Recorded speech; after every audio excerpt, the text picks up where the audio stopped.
पारंपरिक वेशभूषेमध्ये मंदिरात प्रवेश दिला जातो। जे काही धार्मिक विधी होतात किंवा दर्शनासाठी जे भाविक येत असतात त्यांनी तोकडे कपडे न घालता पारंपरिक वेशभूषेमध्ये येऊनच या ठिकाणी देवाचं दर्शन घ्यावं असं सूचनाचं परिपत्रक देवस्थान व्यवस्थापन समितीनं काढलेलं आहे। मंदिर नेणं योग्य आहे, कारण पाश्चात्यासारखे हे शॉर्ट कपडे आणि हे कपडे मंदिरात योग्य नाही।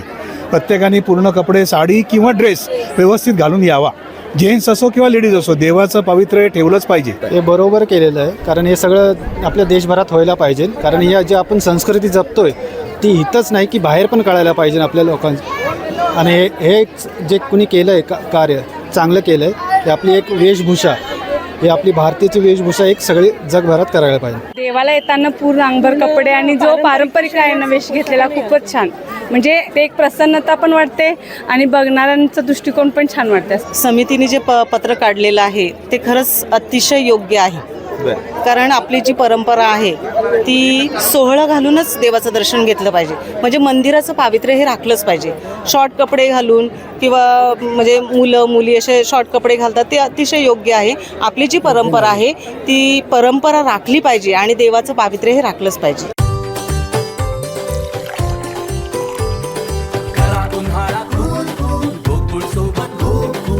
गोकुळ सोबत गोकुल। दख्खनचा राजा श्री क्षेत्र ज्योतिबा मंदिरात येणाऱ्या भाविकांनी तोकडे कपडे न घालता पारंपरिक वेशभूषेत यावं असं परिपत्रक, अशा सूचनाचं परिपत्रक पश्चिम महाराष्ट्र देवस्थान समितीच्या वतीनं आता सध्या काढण्यात आलेलं आहे। 8 मे रोजी हे परिपत्रक जारी करण्यात आलं। यामध्ये सूचना करण्यात आलेल्या आहेत की देशातील अनेक मंदिरांमध्ये पारंपरिक वेशभूषेमध्ये मंदिरात प्रवेश दिला जातो। जे काही धार्मिक विधी होतात किंवा दर्शनासाठी जे भाविक येत असतात त्यांनी तोकडे कपडे न घालता पारंपरिक वेशभूषेमध्ये येऊनच या ठिकाणी देवाचं दर्शन घ्यावं असं सूचनाचं परिपत्रक देवस्थान व्यवस्थापन समितीनं काढलेलं आहे। आणि यानंतर करवीर निवासिनी श्री अंबाबाई आणि ज्योतिबा देवाच्या दर्शनासाठी देशातील लाखो भाविक जे आहेत, आता सुट्ट्यांचा काळ आहे, या काळामध्ये सणासुदींच्या काळामध्ये लाखो भाविक देवीच्या दर्शनाला येत असतात। मात्र काही दिवसांमध्ये तोकडे कपडे घातलेले पर्यटक भाविक या ठिकाणी आल्याचं देवस्थान समितीच्या निदर्शनास आलं। यानंतर त्यांनी हे परिपत्रक जारी केलेलं आहे। नेमकं याबाबत ज्या या ठिकाणी महिला भाविक असतील किंवा भाविक असतील, येणारे असतील, त्यांना या परिपत्रकाबद्दल काय वाटते हे आपण जाणून घेऊयात। दादा, कुठून आलाय आपण?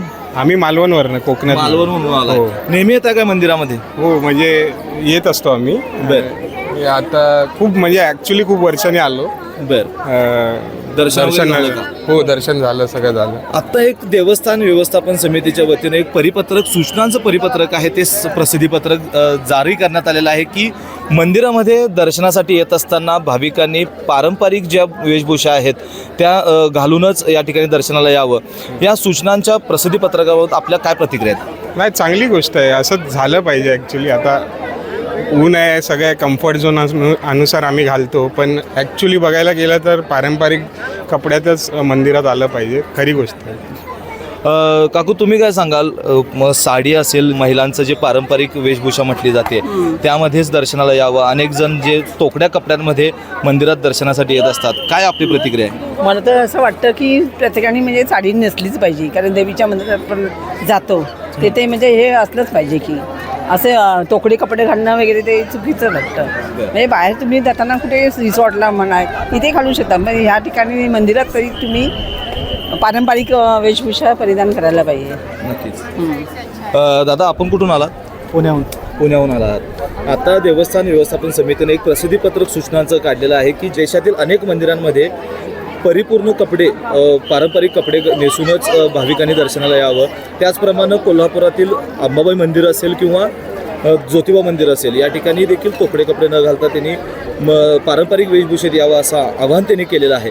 काय वाटते, तुम्ही या प्रसिद्धीपत्रकाकडे कसं बघताय? हे बरोबर केलेलं आहे, कारण हे सगळं आपल्या देशभरात व्हायला पाहिजे। कारण या जे आपण संस्कृती जपतोय ती इथंच नाही की बाहेर पण कळायला पाहिजे आपल्या लोकांना। आणि हे जे कुणी केलं आहे कार्य चांगलं केलं आहे। ही आपली एक वेशभूषा, ही आपली भारतीय वेशभूषा एक सगळी जगभरात करायला पाहिजे। दीदी, तुला काय वाटतंय? तू एक तरुण आहेस, आता अनेक मंदिरामध्ये आता आपण दर्शनासाठी जात असतोय, जो काही निर्णय दिलेला आहे तो स्वागतार्ह आहे असं वाटतंय का? हो, बरोबर आहे। सगळ्यांनी ट्रेडिशनल आपलं जे आहे ते घालायला पाहिजे आणि हे असं करून दर्शन घ्यायला पाहिजे। तू या ठिकाणी येणाऱ्या भाविकांना काय आवाहन करशील? की आपण आपली संस्कृती जपली पाहिजे आणि आपण ट्रेडिशनल वेअरमध्ये इथे येऊन हे करायला पाहिजे, दर्शन घ्यायला पाहिजे. आपण आणखीन काही लोकांशी आपण संवाद साधूया, त्यांच्याकडून जाणून घेऊया त्यांच्या नेमक्या प्रतिक्रिया काय आहेत. काकू नमस्कार, कुठून आलाय आपण? आम्ही बेळगाव. बेळगाववरून आलाय. आत्ता देवस्थान व्यवस्थापन समिती जी आहे आपल्या कोल्हापूरची, त्यांनी एक असे प्रसिद्धीपत्रक काढलेलं आहे की मंदिरात दर्शनासाठी येत असताना तोकडे कपडे न घालता व पारंपरिक वेशभूषा घालून यावं असं त्यांचं एक आव्हान त्याने केलेलं आहे. तुम्ही या निर्णयाकडे कसं बघताय? चांगला योग्य निर्णय. काय वाटतं तुम्हाला? देवाला येताना पूर्ण अंगभर कपडे आणि जो पारंपरिक आहे ना वेश घेतलेला खूपच छान. म्हणजे ते एक प्रसन्नता पण वाटते आणि बघणाऱ्यांचा दृष्टिकोन पण छान वाटते. असं संस्कृतीला शोभणारा निर्णय आहे तो, बर. असं वाटतं. आता पाश्चिमात्य संस्कृती मोठ्या प्रमाणात वाढताना आपल्याला दिसते. त्याचा तुम्ही लोकांना एक नागरिक म्हणून तुम्ही काय खरं सांगाल? आपली संस्कृती पण आपण जपायला पाहिजे ना. ते आपलं पहिलं कर्तव्य आहे. आपल्या देशाची संस्कृती आपणच जपली पाहिजे. या ठिकाणी आणखीन काही भाविक आहेत, आपण त्यांच्याशी बोलूयात. कहाँ से आए आप? हम इचलगंजी से हैं. इचलकरंजी से आए हैं. हाँ, और हम दर्शन के लिए आए हैं. अभी यहाँ के जो कमेटी है उन्होंने ऐसा फैसला किया है ऐसा फैसला किया है कि मतलब पूरे कपड़े पहन के आए, महिला नारियां वगैरह और लड़कियां वगैरह सब पूरे कपड़े पहन के आए हैं. और ऐसे ड्रेसे ऐसे गाँव में ऐसे आपको नहीं. कैसा लगता है ये जो फैसला किया है? आपको क्या लगता है फैसले के बारे में? नहीं, ये फैसला गलत है. मतलब ये जीन्स वगैरह ये पहन के आते वो गलत है. छोटे कपड़े पहन के आते वो गलत है. साड़ी वगैरह आराम से पहन के आओ, अच्छा लगता है. भगवान भी खुश होते हैं. मतलब आपको क्या लगता है? हमको वो कपड़ा पहनते हैं, छोटा कपड़ा पहनते हैं, वो अच्छा नहीं लगता है, गलत है वो. और साड़ी वगैरह पहनो, मंदिर में आओ तो अच्छे से. नारी की संस्कृती ऐसी में ही है. काकू कुठून आलाय तुम्ही? मी शहापूर तालुका आणि मुक्काम वासिन. तिकडून आलेला आहात. आता तुम्ही मंदिरात दर्शन झालं का नाही तुमचं? हो, झालं व्यवस्थित झालं. आता एक कमिटीने निर्णय घेतलाय की पारंपरिक वेशभूषेत भाविकांनी येऊन दर्शन घ्यावं असं एक प्रसिद्धीपत्रक सूचनांचं काढलेलं आहे. याकडे तुम्ही कसं बघताय? समितीने जे पत्र काढलेलं आहे ते खरंच अतिशय योग्य आहे. कारण आपली जी परंपरा आहे ती सोहळं घालूनच देवाचं दर्शन घेतलं पाहिजे. म्हणजे मंदिराचं पावित्र्य हे राखलंच पाहिजे. शॉर्ट कपडे घालून किंवा म्हणजे मुलं मुली असे शॉर्ट कपडे घालतात ते अतिशय योग्य आहे. आपली जी परंपरा आहे ती परंपरा राखली पाहिजे आणि देवाचं पावित्र्य हे राखलंच पाहिजे. तुम्हाला काय वाटते? तुम्ही या निर्णयाकडे कसं बघताय? अगदी हा जो समितीने जो निर्णय घेतलेला आहे तो अतिशय योग्य असा निर्णय आहे. महाराष्ट्राला एक संस्कृती आहे आणि या संस्कृतीचा जोपासना आपण केलीच पाहिजे. कारण आपण संतांच्या भूमीमध्ये राहतो आहे. अंबा मातेचं दर्शन घेताना आपण सोहळ्यामध्येच आलं पाहिजे. समितीच्या या निर्णयाचं आम्ही स्वागत करतो. दादा नमस्कार, कुठून आलाय आपण? आम्ही पुण्यावरून आलो. पुण्यावरून आलाय. दर्शन वगैरे झालं? एकदम व्यवस्थित दर्शन झालं. बर. आता एक देवस्थान व्यवस्थापन समितीनं एक प्रसिद्धीपत्रक सूचनांचं काढलेलं आहे की ज्यामध्ये असं म्हटलं जातं आहे की ज्याप्रमाणे आपण पारंपरिक वेशभूषा केलेली आहे या पारंपरिक वेशभूषेतच मंदिरात दर्शनासाठी यावं. तोकडे कपडे न घालता या पारंपरिक वेशभूषेमध्ये आपण मंदिरात दर्शनासाठी यावं असं एक आवाहन त्या प्रसिद्धीपत्रकातून केलेलं आहे. या पत्रकाकडं तुम्ही कसं बघताय? या निर्णयाकडं तुम्ही कसं बघताय? नाही, नक्कीच अतिशय छान असा उपक्रम मंदिराने राबवलेला आहे. आणि आपली संस्कृती अशीच आहे की पारंपरिक कुठलाही सण असो किंवा मंदिर असो उत्सव असो यामध्ये पारंपरिक कपड्यामध्येच आपला संस्कृती उठून दिसते आणि आपण ती संस्कृती पुढे नेली पाहिजे. आणि मंदिराचं पावित्र्य हे चांगले कपडे आणि संस्कृती दिसेल असं आणि पारंपरिक कपड्यामध्येच व्यवस्थित दिसेल असं आणि त्याचं पावित्र्य पण राखलं जातं. म्हणून आम्ही पण आज पारंपरिक कपड्यामध्ये दर्शनासाठी आलेलो आहोत. ताई तुम्ही या निर्णयाकडे कसं बघताय? ज्याप्रमाणे दादाने सांगितलं की मंदिराचं पावित्र्य राखलं पाहिजे तर आपण पारंपरिक वेशभूषेमध्येच मंदिरात दर्शनासाठी यावं. तुम्हाला कसं वाटतो हा निर्णय? नक्कीच, म्हणजे आमचंही मत अगदी ह्यांच्या प्रमाणेच आहे की आपण पारंपरिक वेशभूषा ही जपलीच पाहिजे. इथून पुढच्या पिढीलाही आपले संस्कार कळतील जेणेकरून आपण हे कंटिन्यू केले पाहिजे. जे की शॉर्ट कपडे म्हणजे तोकडे कपडे घालणं हे मंदिराच्या आवरणात येणं हे शोभत नसतं. त्यामुळे आम्ही पारंपरिक वेशभूषेतच आलो आहोत.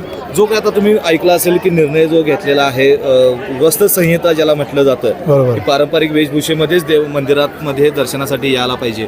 काय वाटते तुम्हाला याकडे? बरोबर, योग्य मंदिर नेणं योग्य आहे. कारण पाश्चात्यासारखे हे शॉर्ट कपडे आणि हे कपडे मंदिरात योग्य नाही. प्रत्येकाने पूर्ण कपडे साडी किंवा ड्रेस व्यवस्थित घालून यावा. जेंट्स असो किंवा लेडीज असो, देवाचं पावित्र्य ठेवलंच पाहिजे भाविकांनी. आणि जो मंदिर समिती ती इकडे किंवा तुम्ही म्हणा ज्योतिबाला, तो योग्य निर्णय आहे. मंदिर समितीने जो कपडे पूर्ण घालायचा निर्णय तो योग्यच आहे. पाश्चिमात्य जे घ्यायचं तेवढंच घ्या, सगळे घेऊ नये. आपण पण विचार करायला पाहिजे, आपली देवाची संस्कृती जपली पाहिजे. आपण त्या हिशोबाने आपण कपडे घातलेच पाहिजे.